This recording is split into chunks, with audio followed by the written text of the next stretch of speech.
nahiga agad ako. Nagpahinga. Actually, siya pahinga. Pinagdadek ko si Cameron. Para tuloy-tuloy ang kilos ko.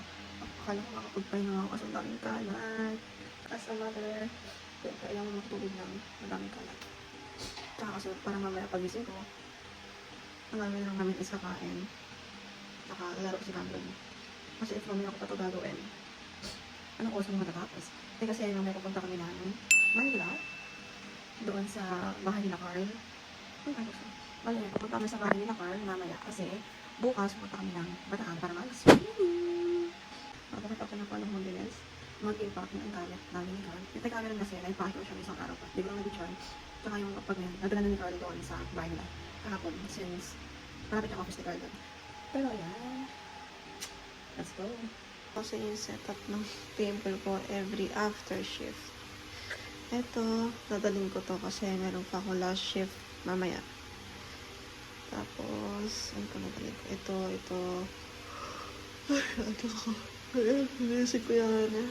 Ito, iniwan nyo dyan. Tsaka ito. Kailangan kalat. Kailangan ko magsaing. Maghugas.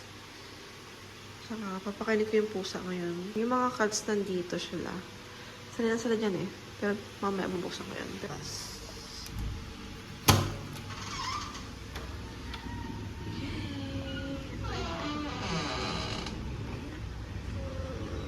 damig. Sheesh.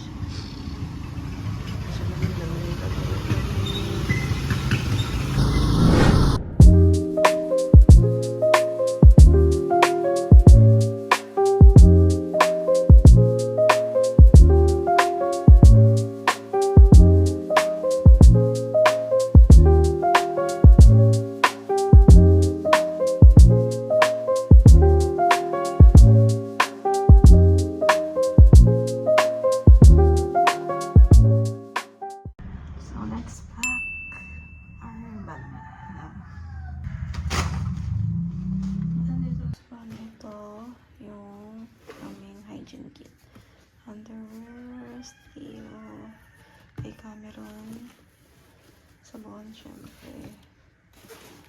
Ayan. Bala si Carl. Okay, outfit. Ganda niya. That's right. Happy from Happy Diary.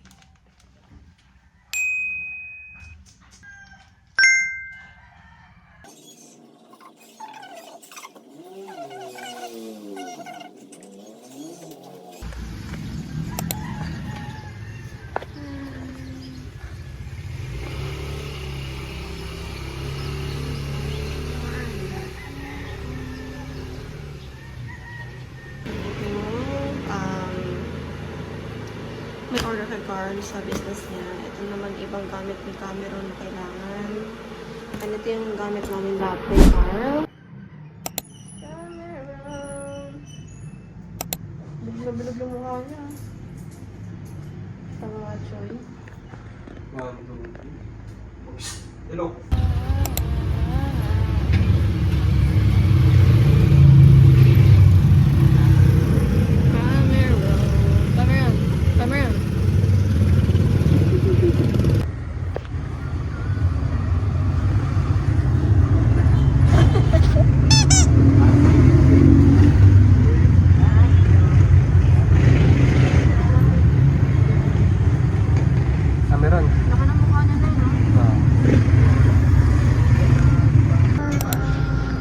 Right doors will be open.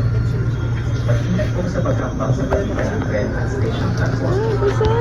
Please be careful when stepping between the train.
Picture mo nga kami dito man.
Ano? Bakit?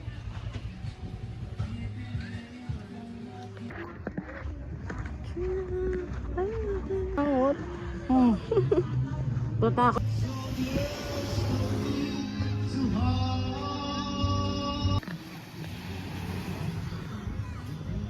Camera.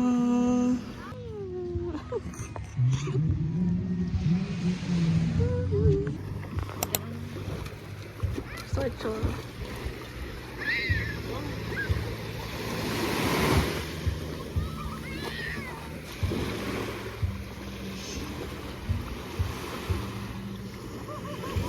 Cameron! May iyak eh. Nakikurious din siya.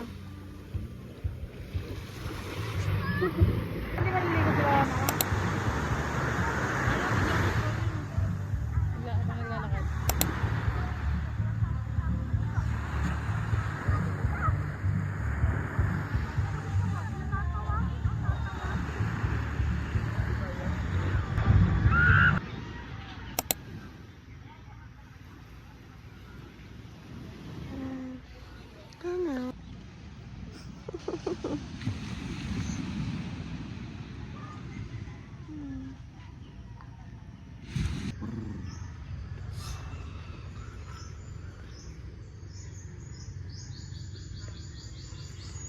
Bala ko sana mag-swimming kanina kasi sobrang lamig. Sobra. Ginawin ka lang doon.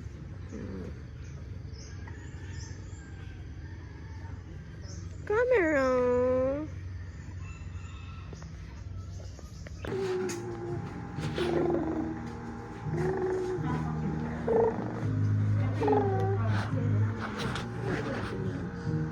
I love